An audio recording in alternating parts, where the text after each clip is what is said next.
Jangan lupa subscribe di YouTube channel Metro TV News dan juga nyalakan notifikasinya.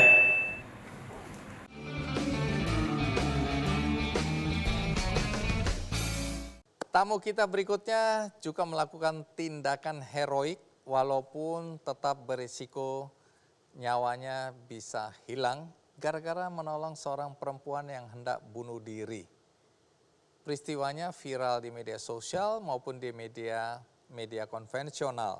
Tapi mungkin Anda lupa peristiwanya dan lupa siapa sosok pahlawan yang melakukan tindakan heroik ini. Mari kita sambut Khairun. Pak Khairun, apa kabar? Baik. Terima kasih sudah hadir di acara Kikendi. Silakan duduk. Ini seragam kerja. Seragam kerja Kerja di mana? di PPD Max Transjakarta, Transjakarta. Ya. Sebagai driver. driver. Kalau di busway namanya khusus pramudi. Jadi yang menyupir atau mengemudikan Transjakarta. Jalurnya mana itu? Saya kebetulan seringnya dikasih jalur Pluit Pinang Ranti, koridor 9. Koridor 9. Ya. Iya. Sudah berapa lama jadi pengemudi? Dari awal saya jadi pengemudi Transjakarta udah 15 tahun. 15 tahun? Iya. Nah, setelah ini cerita ya, Ya. apa yang terjadi waktu itu ketika Anda menyelamatkan seorang perempuan yang mau bunuh diri dan seberapa berisikonya tindakan Anda waktu itu. Jangan cerita dulu karena kita simak dulu tayangan berikut ini.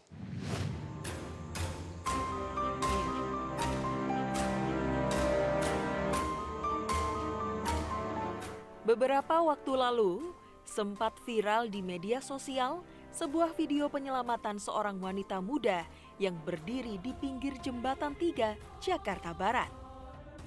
Wanita tersebut hendak mengakhiri hidupnya dengan melompat dari jembatan, namun berhasil diamankan oleh seorang pramudi Transjakarta. Sosok penyelamat tersebut adalah Khairun, seorang pria berumur 52 tahun yang saat ini masih tercatat sebagai salah satu pramudi bus Transjakarta dan sudah berkarir selama 15 tahun. Video viral tersebut mendatangkan banyak simpati dari berbagai kalangan. Bahkan Khairun sampai dipanggil oleh Gubernur DKI Jakarta Anies Baswedan untuk diberikan apresiasi atas aksi kemanusiaannya.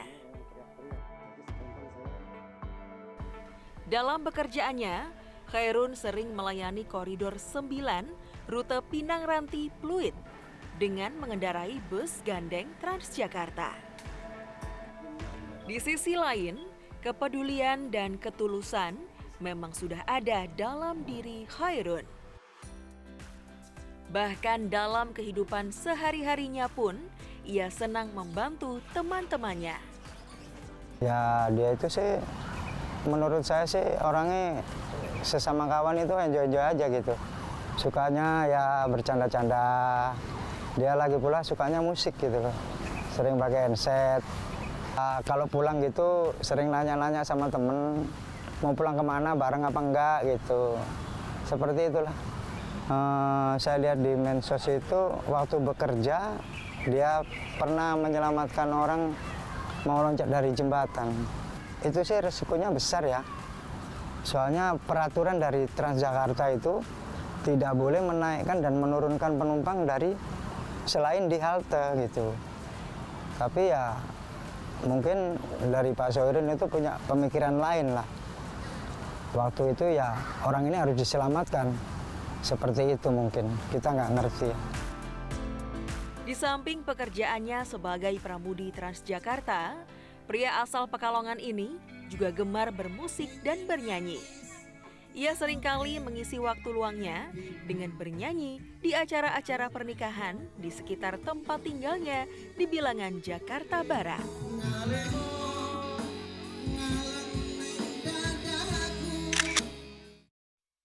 Pak Khairun, kejadian itu persisnya di mana itu? Anda menolong perempuan yang mau bunuh diri? Waktu itu sore hari saya ditugaskan seperti biasa di koridor 9. Jadi saya start dari Pluit menuju ke Pinang Ranti sekitar jam 16. Pada jam 16.15 pas di jembatan 3, flyover jembatan 3, ada seorang wanita masih muda, posisinya sudah di luar pagar pengaman di atas flyover. Jadi ini flyover, dia ada di sebelah yang tinggal lompat Iya, aja tinggal jatuh lompat, gitu ya. Betul. Oke, terus? Saya waktu itu sedang tugas dan ada penumpang banyak. Karena di situ mestinya tidak ada seorang pun yang ada di situ, karena itu hanya kendaraan yang bisa lewat di situ. Kalaupun ada seseorang tuh jalannya masih jauh banget, Oke. muternya jauh banget. Dan di bawah flyover itu sudah ada orang yang teriak-teriak mau nolong, membantu. Berkerumun ini di bawah. Berkerumun, tapi dia untuk menuju ke atas itu prosesnya emang lama, harus Terlalu dia jauh ya. jauh muternya di Pluit dulu baru sampai ke flyover itu gitu loh. Tunggu dulu, ini kan banyak orang yang lewat, tapi orang-orang tidak memperhatikan atau tidak peduli ada perempuan berdiri di situ. Saya nggak tahu tentang orang-orang yang Oke. lewat yang Tapi saya kenapa tahu Pak Khairun hari itu kemudian berhenti melihat perempuan itu? karena kemanusiaan. Apa yang ada dalam pikiran Pak Khairun sehingga Pak Khairun berhenti? Anak itu usianya sama anak saya perempuan juga, seusia anak perempuan. Umur berapa perkiraannya? Kurang lebih saya perkirakan waktu itu 20 tahunan ya. Tapi ada media lain yang nyebut 17 tahun. Oke, jadi situasi dan kondisi wajahnya atau fisiknya bagaimana yang Pak Khairun lihat hari itu? Nangis, histeris, posisinya udah menghadap ke bawah. Waktu itu saya dekati, saya coba rayu gitu dari jendela, dia malah histeris. Jadi apa yang Pak Khairun sampaikan? Kan ada kelihatan gambar. Sebelum turun Pak Khairun ngomong dulu sama dia kan? Betul. Lewat jendela mobil. Apa yang Pak Khairun sampaikan hari itu? Ya dek, kamu mau ngapain? Tapi waktu saya tanya dia malah makin menjerit. Akhirnya saya beranikan diri turun. Saya coba dekati, dia malah bergeser. Saya akhirnya mundur lagi menjaga supaya tidak terjadi hal-hal yang tidak diinginkan gitu loh.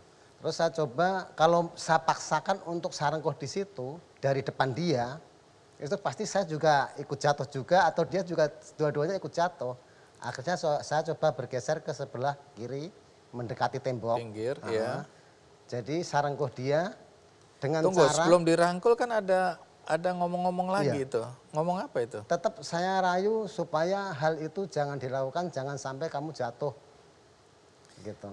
Kenapa Pak Khairun yakin bahwa dia mau bunuh diri? Karena di situ posisinya dia lagi menangis, histeris, dan walaupun tidak bunuh diri pun, kalau dia ada di situ, itu sangat membahayakan. Berbahaya buat Berbahaya. dia ya? Karena ini pembatasnya Iya, itu udah dia keluar udah lewatin, kalau lengah sedikit dia jatuh. Jatuh. Itu tingginya berapa tinggi sepengetahuan? Oh, kalau kita lihat di sini cukup tinggi ya. Iya, Artinya kalau ini dia sudah ada di atas jembatan bahkan ya. sudah di luar Di pagar. pagar ya. Iya, di luar pagar. Ini kalau dia injek salah dikit kepleset pasti jatuh ya. Hanya separuh kakinya yang injak. Oke. Jadi ini situasinya seperti ini. Jadi lepas dari itu dia mau bunuh diri atau tidak, menurut Pak Khairun ini sudah sangat membahayakan dirinya. Betul. Nah, oke, terus waktu itu kan ada adegan Pak Khairun mendekat, langsung terkam dia gitu ya? Tidak, sebelumnya itu saya udah mau rengkuh, tapi dia malah bergeser. Bergeser. Karena dia melihat saya. Iya. Akhirnya saya coba kelabui dengan, emang kamu nggak malu dilihatin penumpang saya kayak gitu dek? Otomatis dia tengok, Ke saat bus. menengok ke bus, itu pas nengok ke bus itu, saya rengkuh Lengah, dia. langsung Iya. dipeluk, dibawa turun. Waktu Anda peluk dia, bawa turun, kepikiran nggak bahwa ini risikonya aku juga bisa jatuh? Saya waktu itu nggak berpikir macam-macam, bahkan resiko yang saya tanggung pun dengan sanksi perusahaan pun juga udah nggak ada di pikiran saya. Intinya saya tujuannya supaya dia selamat gitu aja, nggak macam-macam. Apakah tidak terpikirkan bahwa ini orang dengan gangguan jiwa? Saya nggak berpikir itu, tapi saya lihat dari fisik sih bersih, putih, dan masih pakai bedakan gitu masih. Pokoknya Oke, masih jadi ini bukan rapi, ciri-ciri orang yang gangguan jiwa ini ya? bukan bersih orangnya. Oke. Nah, tadi disebutkan oleh rekannya Pak Khairun bahwa Pak Khairun ini sebenarnya udah melanggar aturan perusahaan ya. Artinya kan sebenarnya kalau Pak Khairun betul-betul katakanlah ya, ingat aturan perusahaan dan abaikan dia kan bisa aja bahwa tidak boleh berhenti di sembarang tempat, ya. Kemudian tidak boleh mengangkut penumpang karena setelah itu apa yang terjadi? Dibawa, dinaikkan ke dalam bus. Betul. Saya juga apresiasi ke penumpang kalau saat itu penumpang ikut turun, ikut bantu malah fatal. Mungkin panik atau gimana begitu. Bagus penumpang, dia hanya bantu setelah saya selesai menolong baru dia bantu angkat ke atas. Itu yang pertama. Yang Sorry, kedua- ini penting sekali ya. Kalau semua orang turun rame-rame malah membuat perempuan itu takut dan Iya, bisa lompat ya. Jadi semua tenang dulu. Tenang.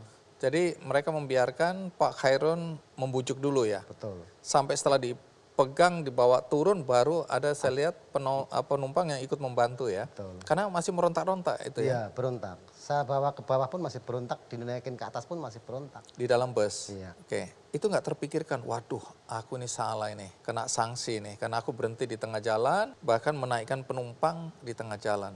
Saya terpikir setelah kejadian selesai. Waduh, ini pasti saya kena sanksi nih. Dan sanksinya itu pun juga stop operasi atau apa.